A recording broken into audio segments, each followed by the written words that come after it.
We're here today to talk about brand positioning. We all know what branding is, right? Branding is a process that takes place in the mind of a customer, and it's based on their experiences with your company, your organization, your cause, your product, your service.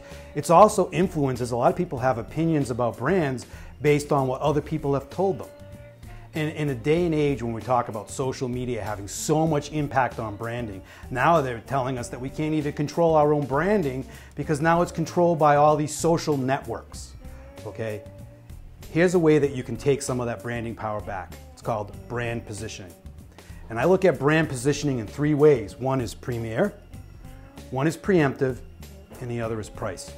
So when we look at a premier branding, you know, most people think, I want that. I want to be the premier.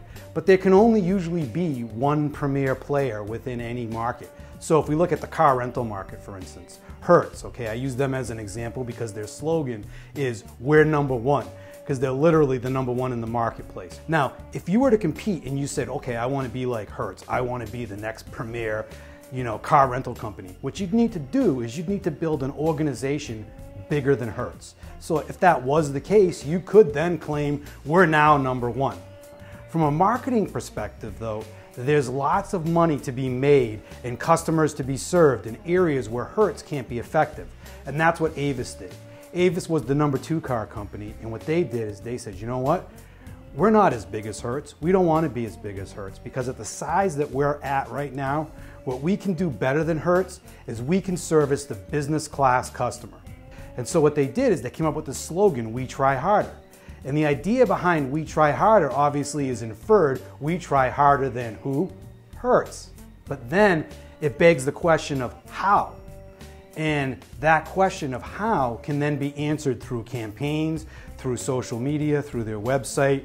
And it's something that can evolve over time as business travelers' needs change, okay? So can then Avis adapt to those changing needs with their messages. Third type of brand positioning is price. And the example that I would give you for price would be budget rent-a-cars, okay? Here's a company that decided we're gonna go after the car rental market that is super price sensitive, okay? Now, when you think about price, you know, a lot of companies have to compete on price, but we're talking about consistently being the lowest price. So if you're going to use price as your main positioning, typically the landscape or the environment that you would be competing with, there'd be a lot of competition. To the point where in the customer's mind, there isn't anything very unique about the competition. Okay, that's one instance when you would use a price positioning. The other is if you see a unique segment like Budget did, then there's an opportunity to service the needs of a more price-sensitive target audience. So remember, when you're thinking about brand positioning, think about the 3 types of ways that you can position your brand. 1, premier.